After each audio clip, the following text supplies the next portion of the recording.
Welcome to an APH Access Academy webinar. Today is using accessible media with students who are blind and low vision. And we are here to welcome Cindy Camp from the Described and Captioned Media Program. Welcome, Cindy. I am going to turn this audience over to you. Hello, everyone. As she said, my name is Cindy Camp. I work with the Described and Captioned Media Program. You should be seeing my PowerPoint screen and the title, Using Accessible Media with Students Who Are Blind and Low Vision. I have my email listed there if you would like to contact me after this presentation. It is ccamp@dcmp.org. It will also be in the handouts, which you can download from the APH website. And let's go ahead and get started. At any time, I am open to answering questions. I'll try and remember to pause several times throughout the presentations, but Leanne and Amy, I think, are going to monitor the chat box for me, and they're going to break in if we have some questions that pertain to specific areas. So please put your questions in the chat. I'll start and tell you just a little bit about myself. I've been working with students in accessibility for almost 30 years now. Primarily, I started working with students who are deaf and hard of hearing and have branched out into other areas of disabilities. I've been full-time with the Described and Captioned Media Program now for 5 years. So let me tell you a little bit about DCMP. If you have not heard about us, I hope that by the end of this presentation, you'll all go and sign up for an account. The Described and Captioned Media Program is federally funded, which means all of our services are free of charge. Our mission is to promote and provide equal access to communication and learning through described and captioned educational media. Our goal, the ultimate goal of DCMP, is for accessible media to be an integral tool in the teaching and learning process for all stakeholders in the educational community, including students, educators, and other school personnel, parents, service providers, businesses, and agencies. You can read more on our website at www.dcmp.org. So basically, we maintain an online video library of accessible educational videos. We have thousands of videos in our collection. And you may be wondering why we're focused on video, because the majority of educational videos are not made accessible. And yet video is a very important educational tool. It can inspire and engage students. It provides authentic learning opportunities. It can take students on impossible field trips from inside the human body to outer space. It can introduce them to different cultures and different people. It can take abstract and complex concepts and make them understandable. So videos are a great tool if they're accessible. And if they're not accessible, then they're not very helpful to the students that we work with. I think I saw a couple of questions come in. Leanne, do you want to read those off? You did. Is there an option for higher education to use these materials? And what about adult consumers? Can they use the materials? Those are very good questions. Unfortunately, the answer to higher education is conditional, and I will explain that. The answer to adult consumers is no. DCMP has been around since the 1950s. And originally, we served everyone from birth throughout the lifespan. In 2006, the federal government changed our funding and they changed our requirements. And at that time, they said you're funded through IDEA and that only covers K through 12. So at that time, we were no longer allowed to serve outside of the K through 12 realm. Now, we do serve early learners. Basically, parents who find out that their child has a disability can sign up even when their child's an infant because we have materials for those parents.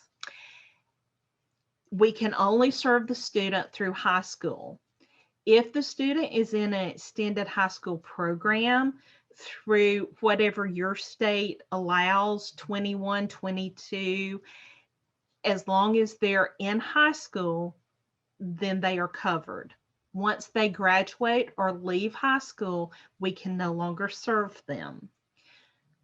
The post-secondary exceptions are we can't serve the students with disabilities themselves, but if a college has a teacher prep program, interpreter training, audiology, in O&M, those majors where they're training professionals to work in the field, those future professionals do qualify.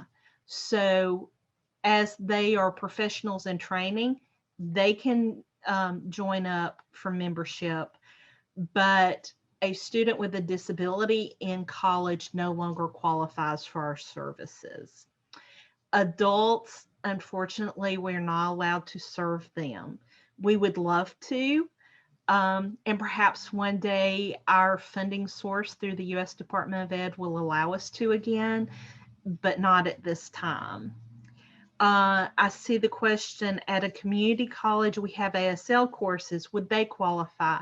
Yes, ASL courses do qualify because perhaps those taking an ASL course may go on to work in the field.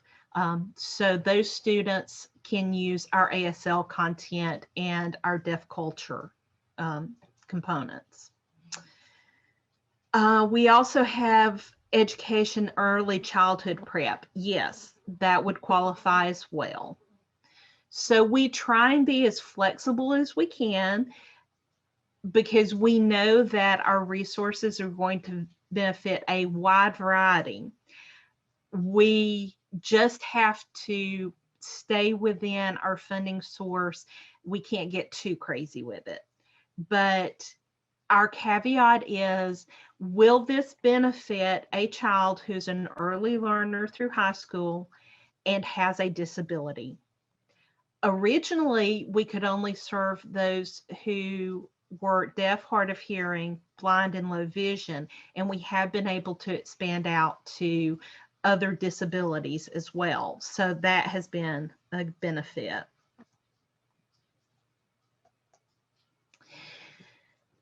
So DCMP, as I said, has thousands of educational videos. We add captions for students who are deaf and hard of hearing. We add audio description for students who are blind and low vision. But as I mentioned, we serve students with all disabilities. So captions improve reading skills across the board. Audio description improves vocabulary. Students with learning disabilities, those on the autism spectrum, and many others also benefit from these accessibility features. We recognize that those who are English language learners also benefit greatly. That's another somewhat gray area. We are not allowed to serve students who are only English language learners. If they also have a disability, they qualify. But if they are only English language learners, they do not.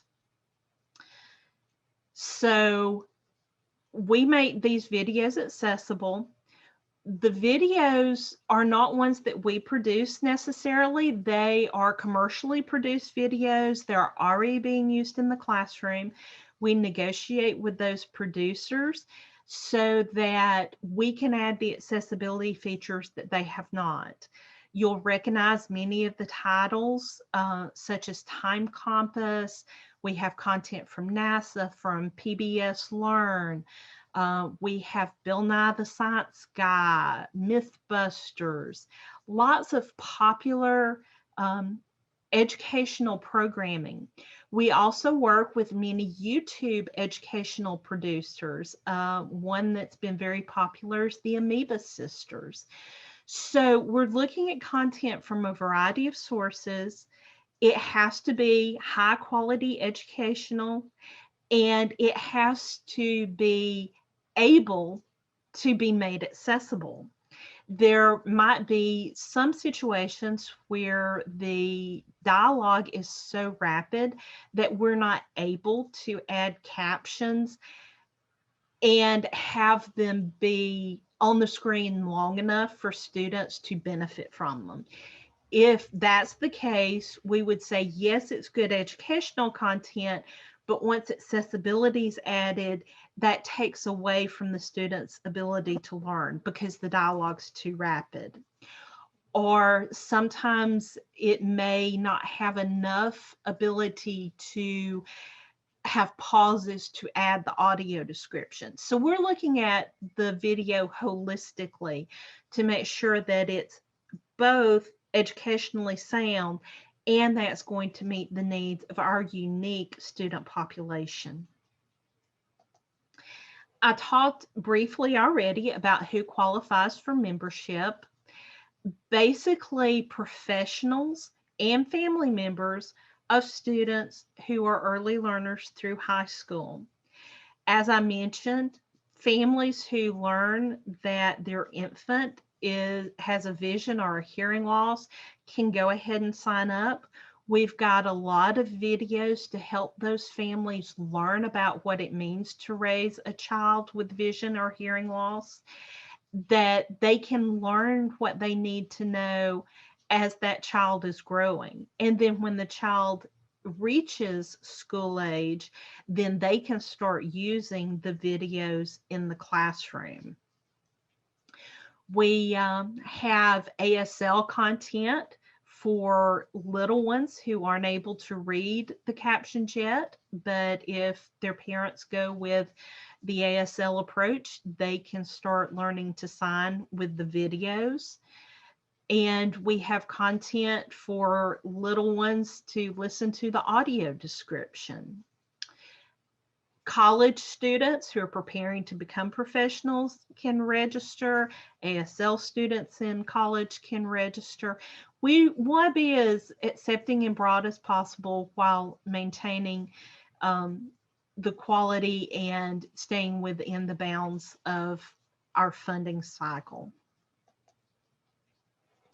You can access DCMP material on almost any internet-enabled device, desktop computer, laptop, tablets, smartphones. We have an iOS app. We have a Roku app. We have an app for the Apple TV. We want to make it as easy as possible for teachers to access the content. If your school hands out iPads to all the students, we have an app, the iOS app you can put on that, and the students can access the site themselves. And I'll explain a little bit more about how students go about doing that. However, we recognize that not everyone has great internet access always, so we still have most all of our content available on DVD, and we can mail that out. Postage is paid both ways by us. There's never any charge of any sort to our clients. DVDs are also great for families going on summer vacation. Order some DVDs, pop those in the DVD player while the kids are on a road trip. We want to make it as easy as possible for teachers and families to access the content. And while everything in the collection is educational, there's a lot of fun content as well.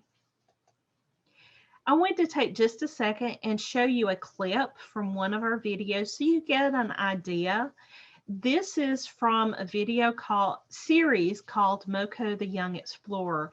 It's designed for grades 2 through 5, and it's a science series. The first half is a little story, and then the second half is a science lesson. This is a unique series because it natively includes both captions and audio description. So I'm going to play just a few minutes of this so you can get an idea. This episode of Moko the Young Explorer begins in a mountainous land that has a light dusting of snow. Triangular trees and tall mountains are covered with a thin, snowy layer. Green plants stick out from under the snow. As Moko and his friend Alaric walk, a sheep with large, curved horns on his head joins them. The mountain is rocky on one side and green and full of flowers and plants on the other. Hey now, come on, let's go exploring with Moko.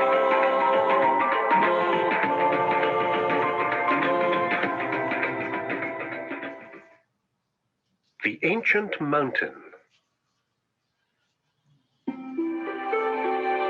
It was daybreak, and the sun was finally warming the land in Alaric's country. The snow was melting quickly, and the mountain was shedding its white blanket. Moko imagined that he would soon be on his way to continue his quest for the edge of the world. Suddenly, a delicate perfume interrupted his thoughts. Moko tilts his head and sniffs at the air. An old woman arrived, carrying a basket filled with colorful fruits and flowers that smelled as good as his friend the old wise man's roses. "Where did you find all of this?" he asked her. "On the ancient mountain, just there. The time of fruits and flowers has returned." Colorful trees and a sparkling lake on a mountain. "We must take advantage of it while it is here because it will not last long." "But where is this ancient mountain?" asked Moko. "The best discoveries are those we make ourselves, my dear boy." Moko looks thoughtful. Then Alaric approaches. "We must find this place. Come, let's go." Alaric shrugs and then follows Moko. They began to walk towards the mountain. Bit by bit, their hope faded. All that they could see along the rocky path was dried up shrubs. They take long, hard steps up the mountain. Then, almost on their stomachs, they pull with their arms to climb higher. "There isn't anything here. There are no flowers or fruit anywhere on this mountain. The old woman lied to us." Moko, climbing the steep mountain nearly on his belly, looks up to see a large sheep with horns on its head. Moko opens his mouth and stares. The sheep just springs off down the mountain, past Moko and Alaric. Alaric looks surprised. Suddenly, the sheep is helpfully pushing Alaric up the mountain. Moko grabs the tail of the strong animal, and the three easily climb to the top. Okay, just so you get an idea of the quality of the videos in the collection. DCMP has some of the only captioning standards. We were one of the first to set any standards for captioning. And I'm not going to read all of the content on this slide. It's in your handouts, and you can also find the link to our expanded captioning key, which goes into much more detail. But basically, captions should be accurate, consistent, clear, readable, and equal. I do want to talk for a minute about what happens when you don't have high quality accessibility. It takes away from the learning experience, but can also be detrimental to learning. Within education, especially during this time of remote learning, a lot of schools were scrambling to try and add in accessibility in the most efficient and sometimes cost-effective way, which meant it wasn't always the highest quality. And a lot of schools and a lot of people in general want to use automatic speech recognition. So I want to give you an example of what that looks like. And so in this example, it goes through a trailer for the original Toy Story movie. And the first time through, it uses automatic captions, and the second time through, it uses DCMP style captions. And so that this is accessible to everyone, we left in the audio track, but I wanted to make sure that it wasn't the original audio track for the automatic captions, because then you wouldn't know what the captions looked like. So we voiced over the captions so everyone should have the same experience of automatic captions and then DCMP style captions. So let's just play this. Sergeant gets served. Establish a recon post downstairs. Code red. Repeat, we are code red. Recon plan. Charlie, execute move. It's Walt Disney Pictures presents a totally new animated motion picture event. Star Command, come in. Do you read me? The story of two toys. There seems to be no sign of intelligent life anywhere. Hello, Chloe. I'm headed for a showdown. My name is Woody. This is my spot. I am Buzz Lightyear. I come and be, you are a child. Plaything. You are a sad, strange little man, and playing by their own rules. Draw me.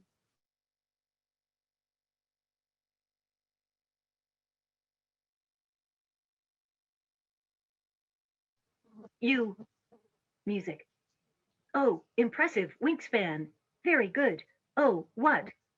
Wow. Can't fly. Yes. I can. Can't. Can. Can't. Can. This holiday season, the adventure takes off. When toys come to life. Oh, and Finity and Beyond. Toy Story. Look. Dad. Applause. Music.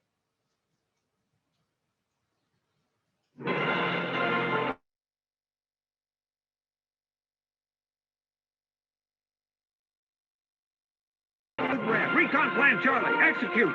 Move, move, move, move, move. It's a big one. Walt Disney Pictures presents a totally new animated motion picture event. Star Command, come in. Do you read me? The story of two toys. There seems to be no sign of intelligent life anywhere. Hello? Oh, yeah. Headed for a showdown. My name is Woody. This is my spot. I am Buzz Lightyear. I come in peace. You are a child's plaything. You are a sad, strange little man. And playing by their...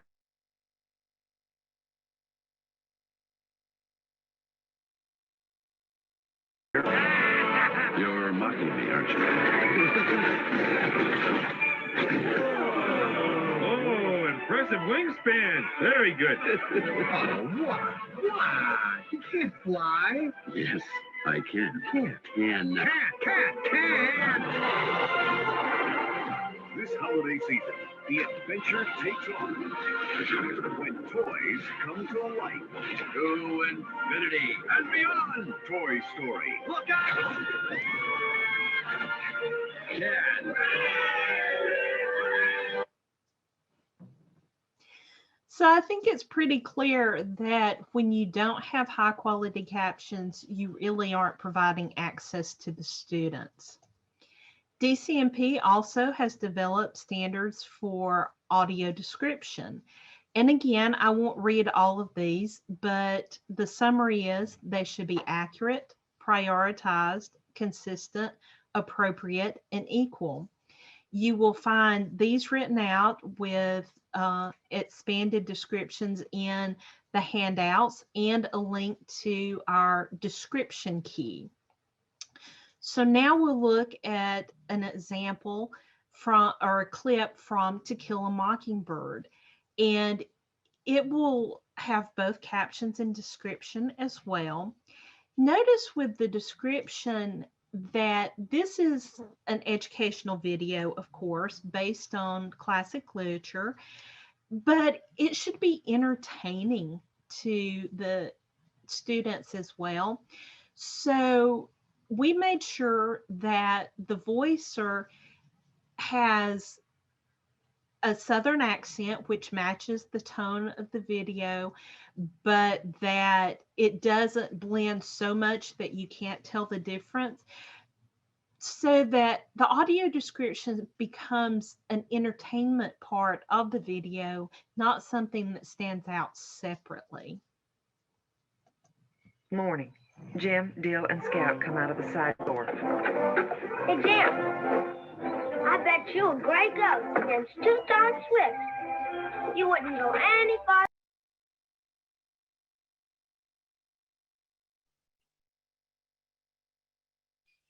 Hello, everyone. What's in our collection?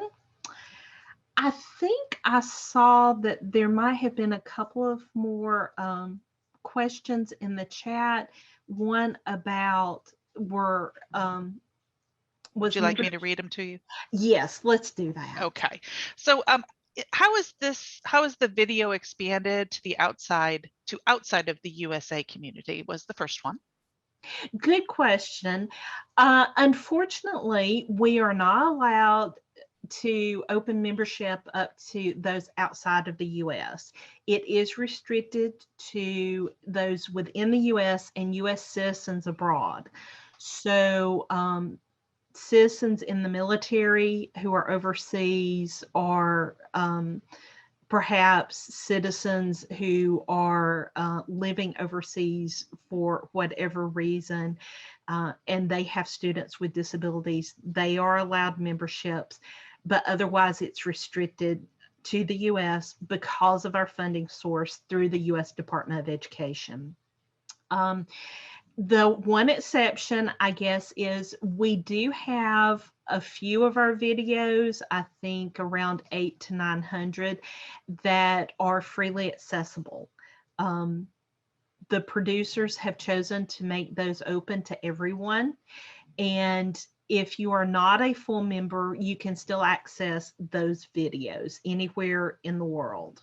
We also have several of our e-learning resources that are freely available to everyone, as well as our description key, our captioning key, that show the guidelines for captioning and audio description. So there are quite a few resources that are open to everyone, just not the full library due to our funding source limitations.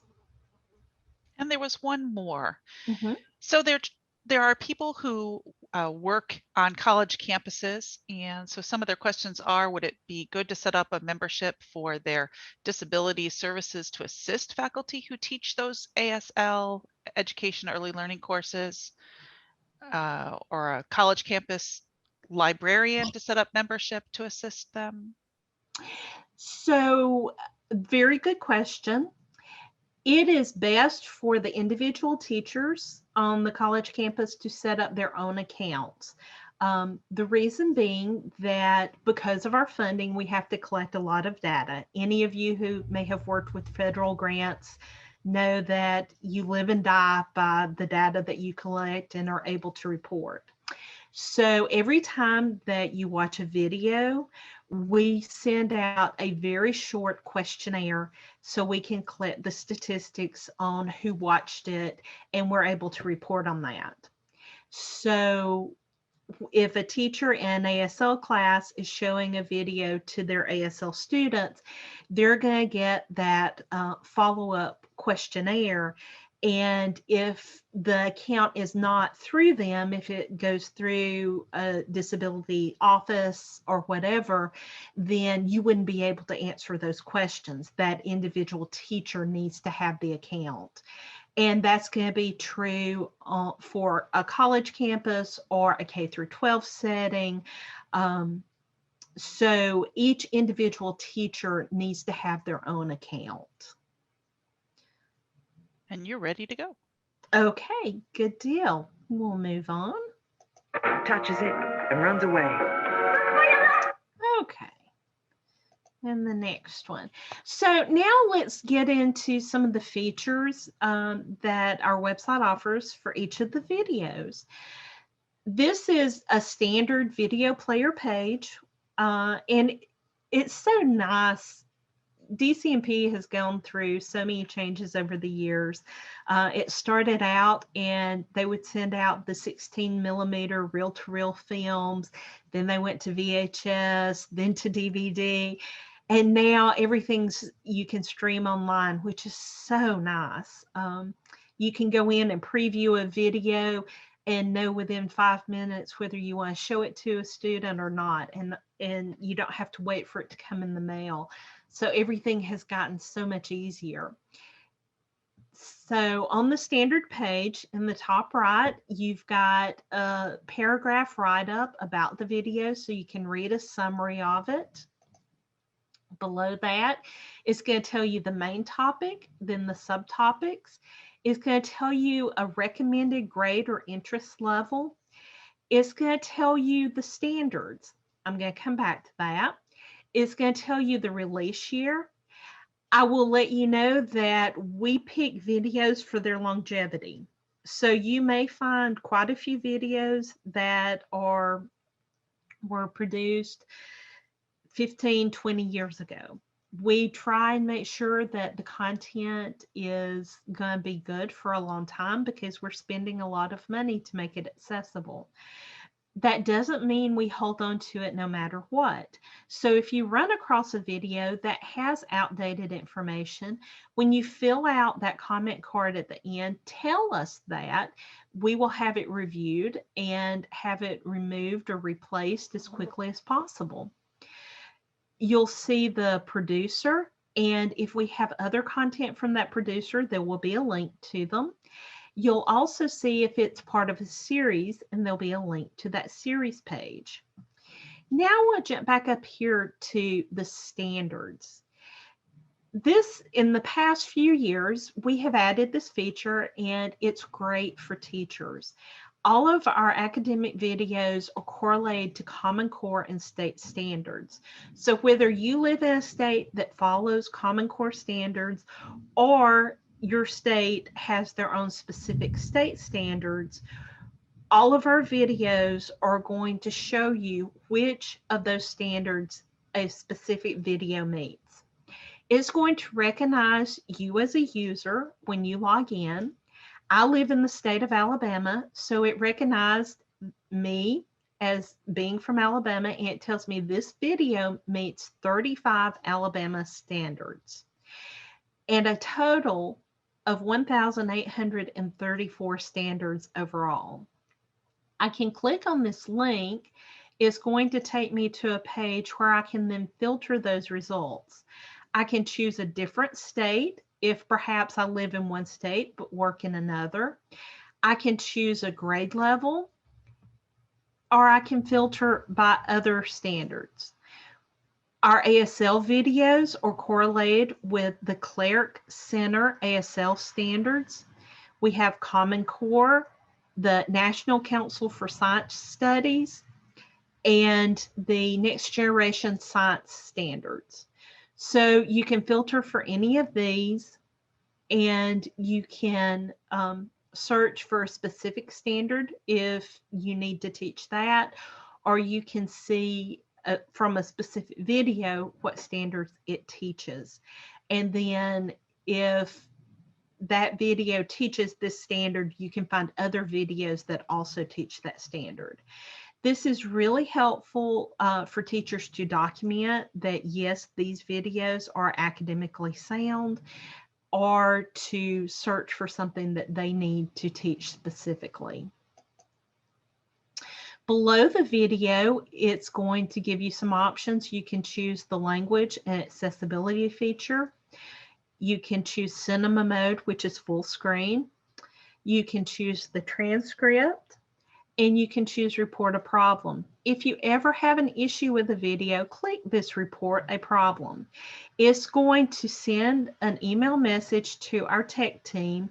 It's also going to embed information about your system and the problem that occurred. So the tech team's going to be able to reach out to you, and they're going to have the information they need to help you. They usually respond back very quickly. With language accessibility, we have quite a few videos in Spanish. Everything's in English as well.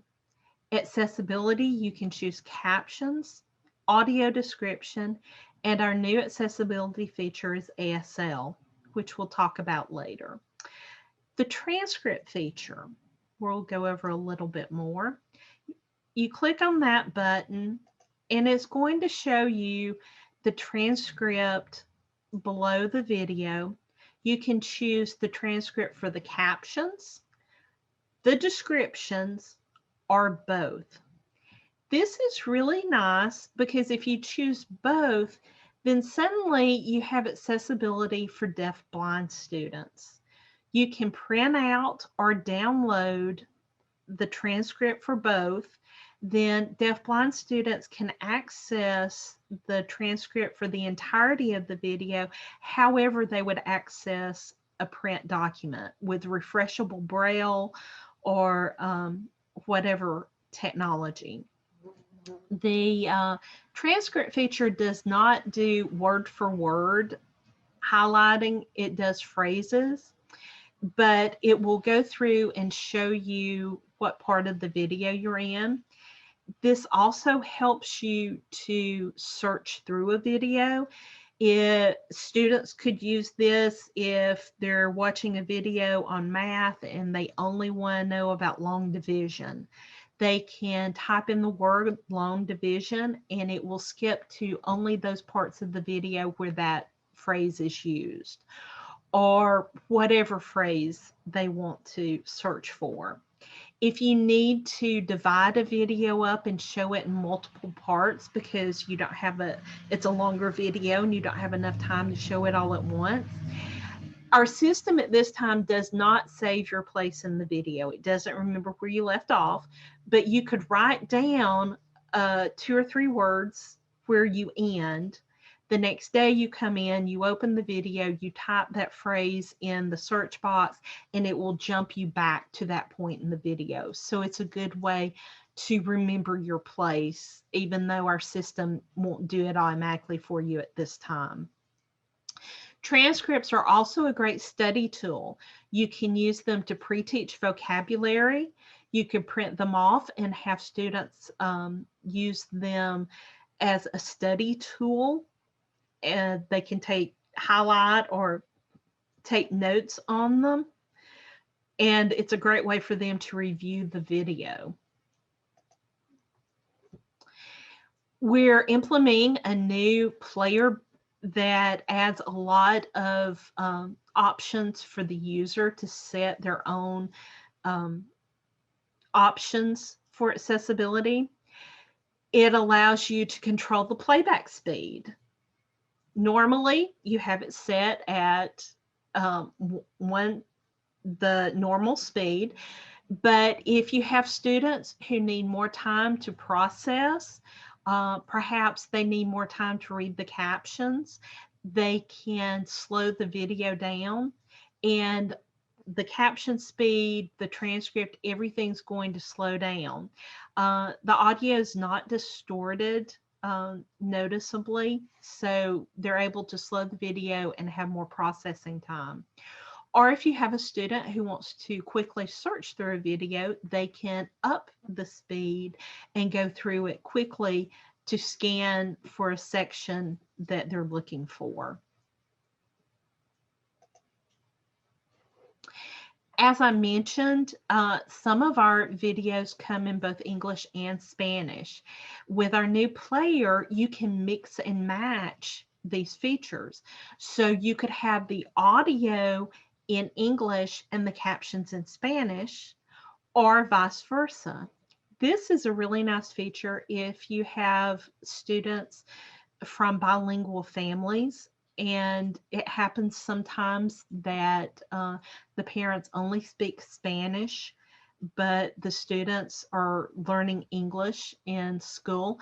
So maybe they watch with Spanish audio at home, but turn on English captions. This is one of those features that's really good for English language learners, and we have a lot of teachers who want to use it exclusively for that population. And as I said, they need to have a disability to qualify. You can also mix and match the description. So we have English and Spanish description, English and Spanish main audio. So this new player allows you to have a lot of flexibility in how you use the accessibility features. You can control how the captions look. So if a student has some hearing loss, some vision loss, they can change the captions to a font that's easier for them to read. They can increase the font size. They can change the font color and the background color to meet their specific needs. We've also added some options to help teachers, and this is great, especially with remote learning. You can embed our videos into a learning management system. Down below the video where you have the social media icons, the last purple icon is the one that will give you the code to embed the video into a web page or a learning management system. And it allows you to choose the audio language.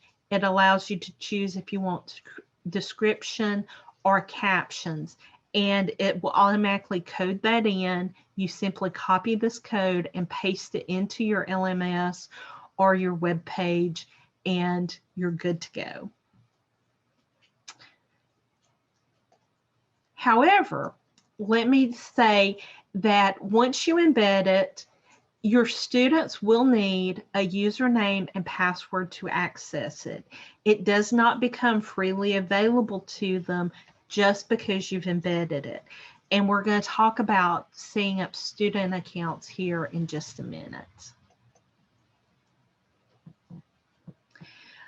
Another really nice feature that has been added actually this year, and it was one we had planned to add, but kind of got rushed along with all of the e-learning that happened because of the pandemic, and we're very excited about it. But it's the clip builder and the lesson builder. And so what it does is it allows teachers to pull clips from one or more videos and then to create a lesson around them.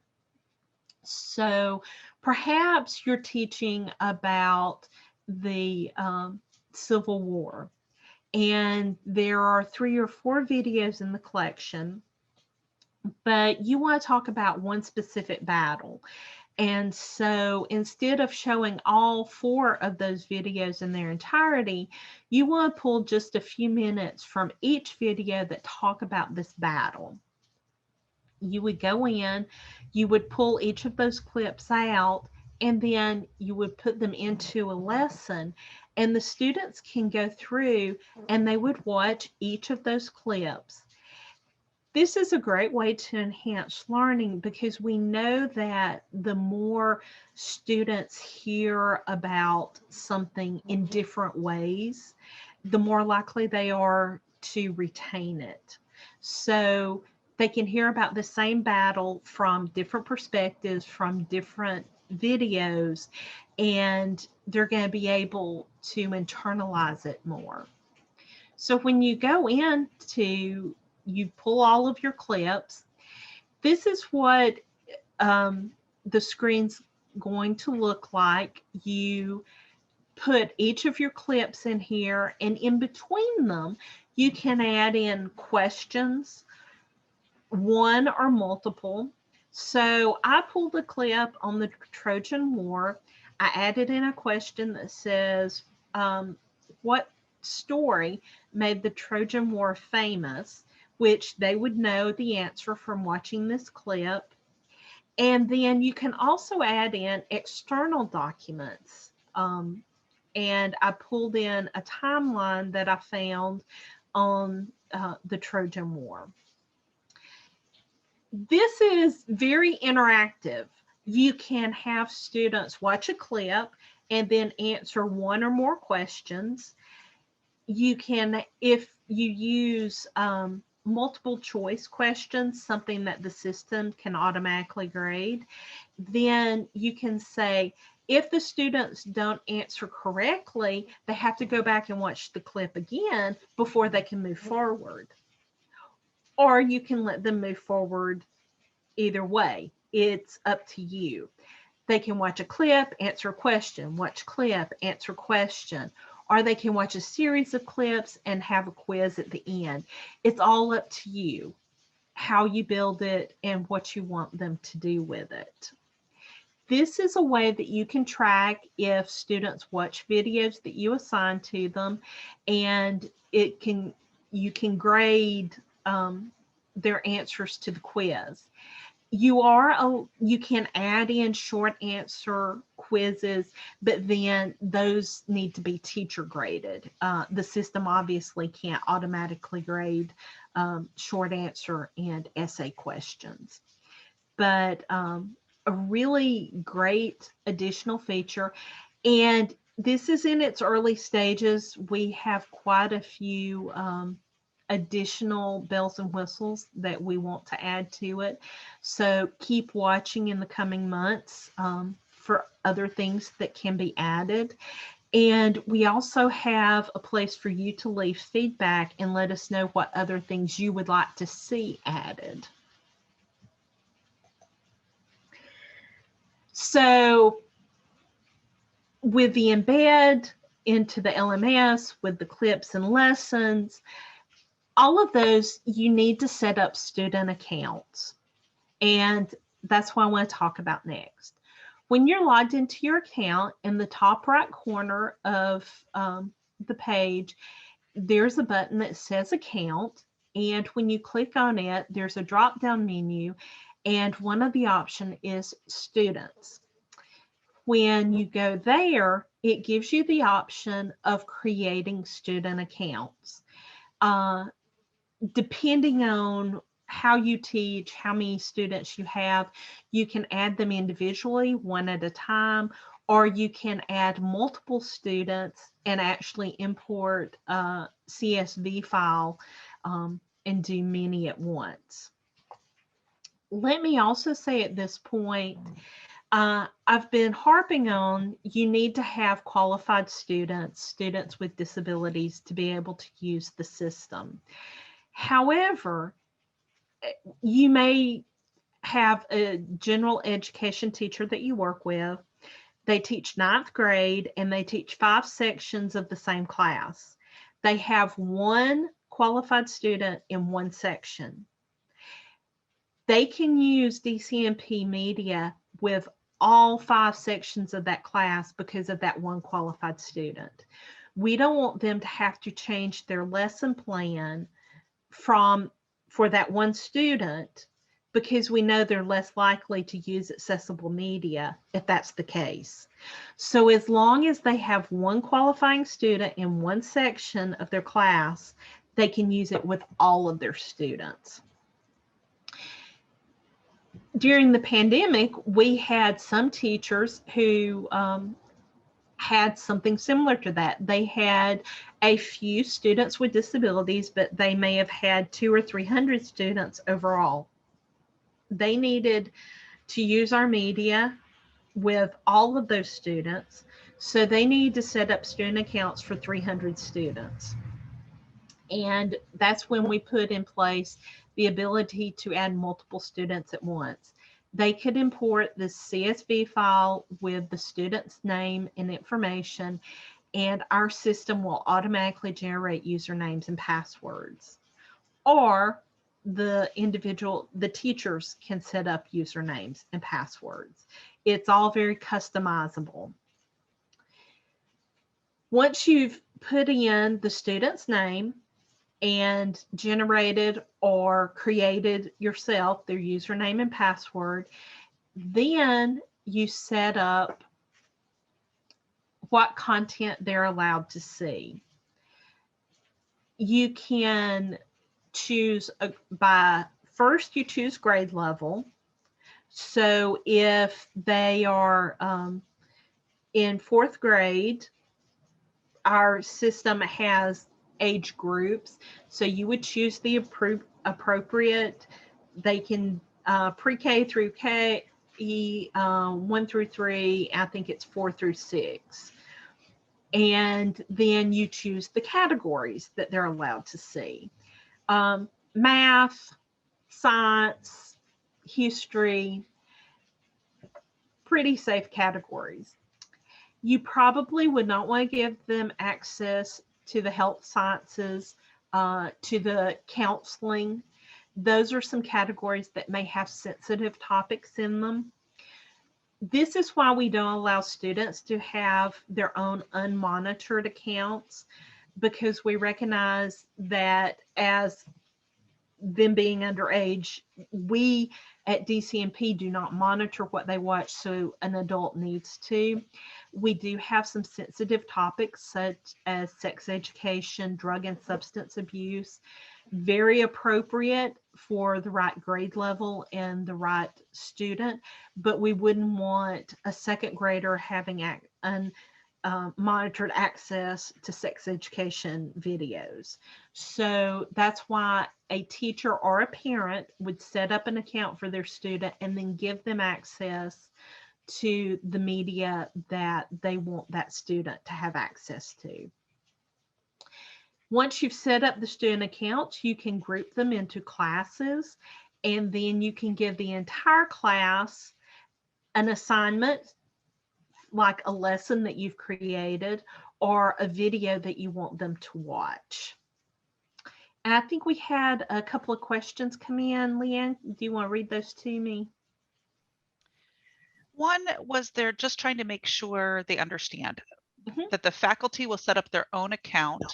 Can all faculty do this, or is it only for ASL, education, and early childhood faculty? And then would the faculty member set up the student account for embedding to the learning management system? So faculty members in a college setting, if those faculty members are teaching an ASL class, or they are teaching a class where the students are going to be professionals working with students with disabilities once they graduate, they would qualify for accounts and they can set up their own accounts. If it is a faculty member in, say, teaching English, and they happen to have a deaf or a blind student in their English class, they do not qualify, because we're not allowed to serve college students with disabilities. Those faculty members who are working with future professionals, they can set up their own accounts. Those college students who are going to be professionals can actually set up accounts themselves.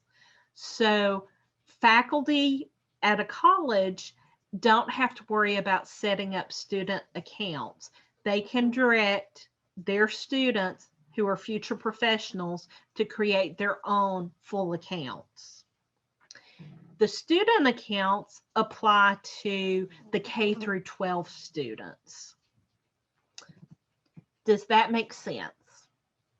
I'll let them answer. Your next question is, I enrolled a few minutes ago. Hooray! Yay! My application is pending. When my application is approved, will I be able to add students? Right now, students doesn't appear. You are absolutely correct. Our membership process is not automated. We actually have live people, I'm one of them, who go through and approve the accounts. So as soon as this webinar is finished, I will go in, and if my colleague has not done it before then, I will go through and process your account. Once it has been approved, you will then be able to add students that will show up. Normally, the approval process is within the same working day. If you apply at the end of the day on Friday, it may not be till Monday that it gets approved, but usually one business day is how long it takes. One more. Is there a comparable service to DCMP for higher education? There is not, unfortunately. Sounds like talking to congressmen might be the way to go.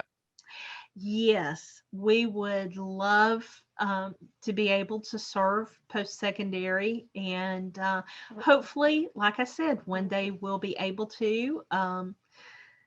You just never know with these federal grants, they can be really interesting in how they do things. But talk with your congressman, we would love to be able to do that.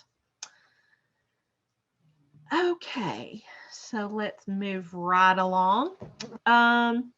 So once you've added the student account, you can set up the categories, like I said, and that's kind of the easiest way to do it. But there are some categories you wouldn't want to give free access because there might be sensitive material in there. In that case, you go to the individual video and you see this icon. It looks like a play button with the plus symbol. You click on it, and that allows you to assign that individual video to either a student or a class of students. So if there's an individual video that you want a student or a class to watch, that's how you assign the individual video.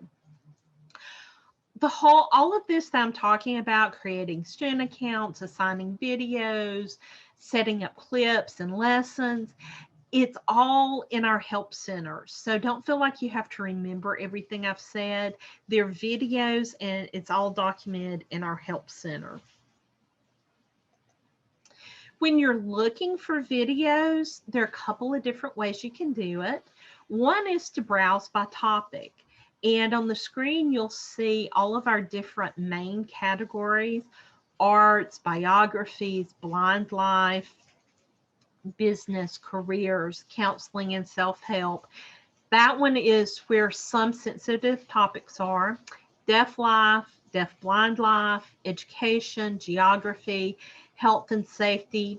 That may have some sensitive topics: history, home and family, language arts, literature, mathematics, religion, philosophy, and spirituality, science, social science, sports and recreation, technology.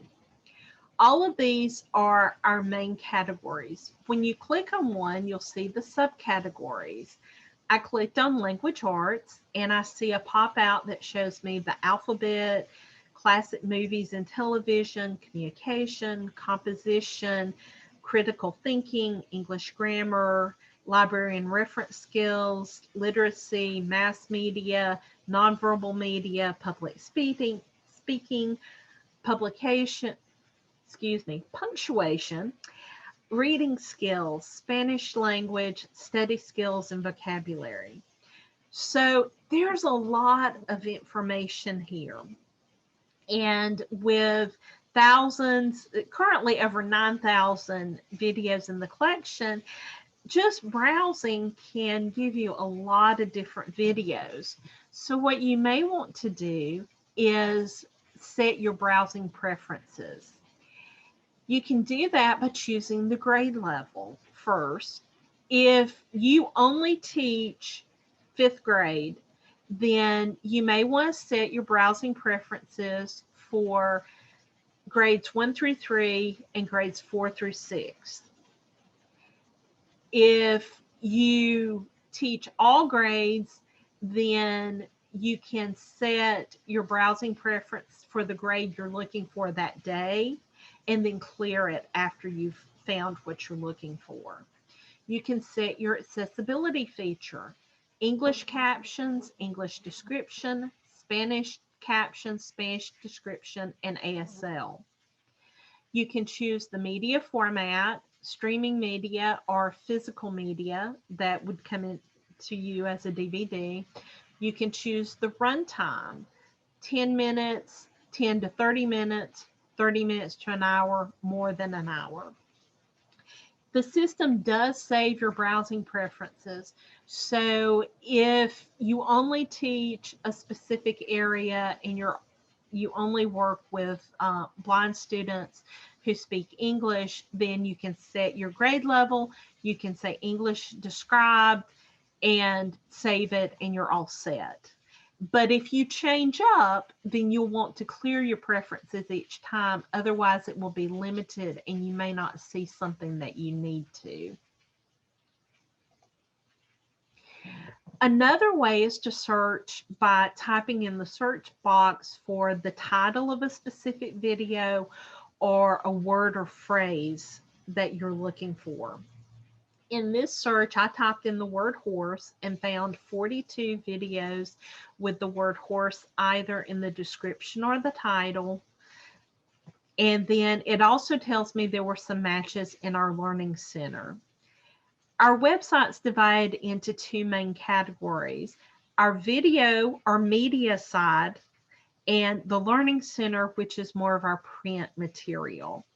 And so whenever you search in one or the other, it will tell you if there was something found on the other side. Then I can mouse over any of those videos, that the thumbnail, and it's going to show me the title. Is going to tell me if it's part of a series, how many episodes are in that series. It's going to tell me the runtime, the recommended grade level, and the accessibility. So one of these videos has English captions and description. The other is Spanish captions and description. And because I'm sighted, I'm talking in accessing the website in a visual way with my mouse and mouse over and clicking and seeing. However, it is fully accessible to screen readers, so please don't be concerned that I'm using visual terminology. It is fully accessible.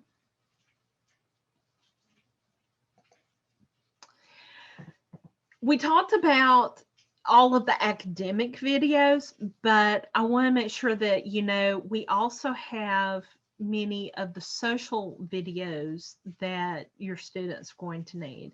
They talk about academic skills such as how to study, how to do, how to succeed in school and in college, self-advocacy skills, job skills, transition, life skills, independent living. We have almost any topic that you're required to teach in K through 12, we're going to have a video on that topic. And if we don't, let us know, because we add about 300 hours of new content every year, and we're always looking for recommendations. I have just another short little clip I wanted to share with you. This is a video called Amazing Grace, and I think it's great because it talks about self-advocacy and self-acceptance. So let's just watch for a second.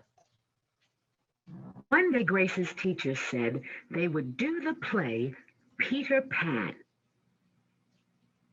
Grace knew who she wanted to be. When she raised her hand, Raj said, "You can't be Peter. That's a boy's name." But Grace kept her hand up. "You can't be Peter Pan," whispered Natalie. "He isn't black." But Grace kept her hand up. All right, said the teacher. Lots of you want to be Peter Pan, so we'll have auditions next week to choose parts. She gave them words to learn.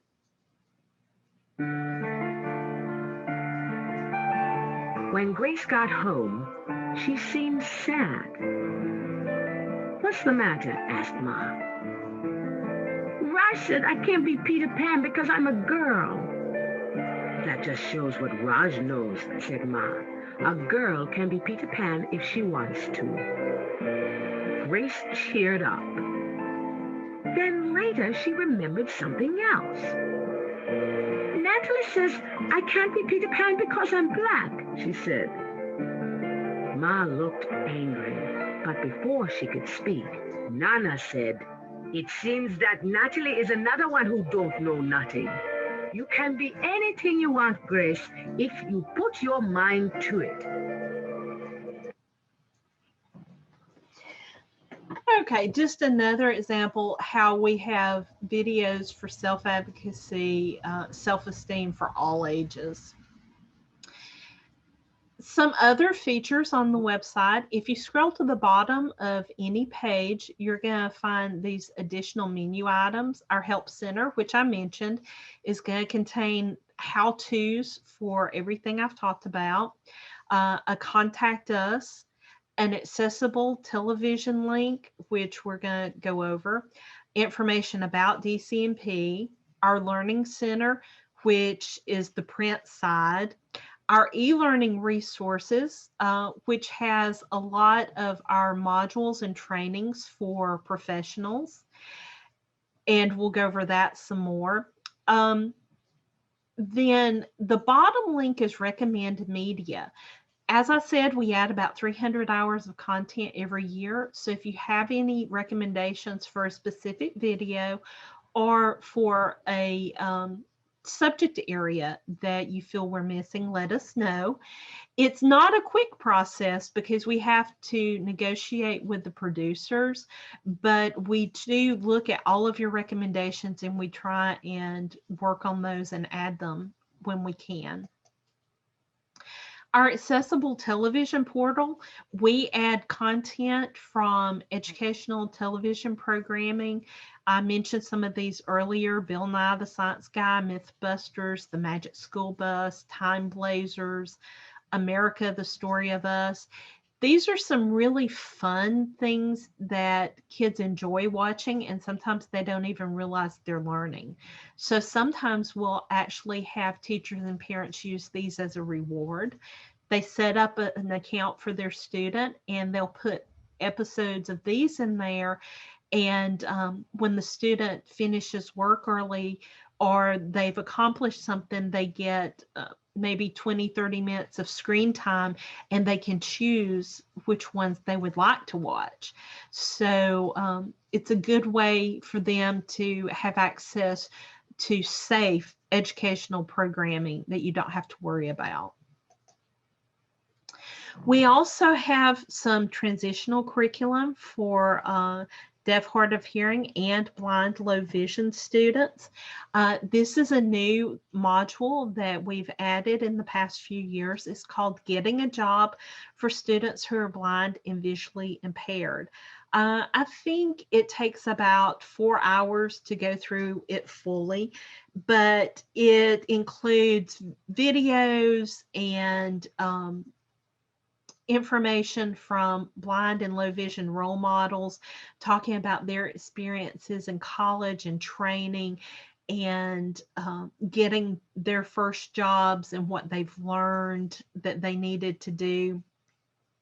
It has resources for students on how to write resumes, skills that they're going to need when they're looking for their first jobs. And I just wanted to play a short clip. Actually, most of the videos in this are audio. There's an image on the screen, but there's no actual video. It's an audio playing. So let's just listen to a little bit here. Next, I want to talk to you a little bit about motivation for working and setting goals throughout your life. Take time to find more about your personality styles and learn about how this will relate to different job types. From information on interest inventories, which are job interest assessments, become aware of your occupational interests, attitudes, and preferences. Using that information, develop a plan for yourself and set goals and/or objectives, which break it up into manageable parts. Begin with the end in mind, but don't be overwhelmed by the long-term goal. You will need to become knowledgeable about community resources. I took the time to work with the Workforce Development Center in Voc Rehab to develop a college plan. They paid for my master's degree.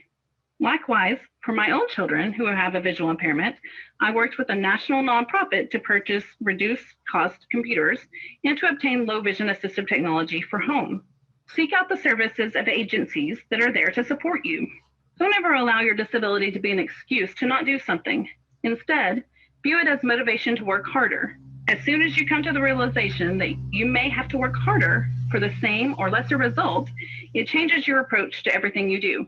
I owe my level of expectations of myself to my parents, who've never placed limitations upon me and always instilled their expectation that I would and could do anything that I wanted to do. They did this by fostering my independence, teaching me advocacy skills, and never accepting others' assessments of my abilities that they knew were not valid. Also, I have personally had a strong intrinsic motivation to show people how intelligent I am, despite the inherent mask. So this is just one short clip from this training, and this is Beth Jones. She is low vision, and she actually is a professor at a university. So I think it's really good for the students to hear other role models like themselves and see what it takes to get a job. As well as having trainings for students, we also have professional development for teachers and professionals. We have several different ways for you to earn CEUs, and all of these are available for ACV RAP credit. We have some online modules. We have workshops, which are based on some videos in our collection. And we have facilitated quick classes. We actually have one round of quick classes, which starts today, and our next round starts June 7th through the 27th. So if you're interested, those are worth 15 hours of ACV RAP credit, and registration will be opening for that in another week or so. And all of those are free of charge. They're all free to you as a member of DCMP. So I encourage you to check them out. We have just added 2 new modules, which I'm hoping that you will check out. I'd love to hear some feedback. They are access description. We have one version for teachers and parents and one version for students, which is designed for students who are in 5th through 12th grade. And it talks about audio description and what it should be, what quality description is. And in the student version, we actually tell students, here's what you should expect. How to advocate for themselves with their teachers to make sure that they get audio description.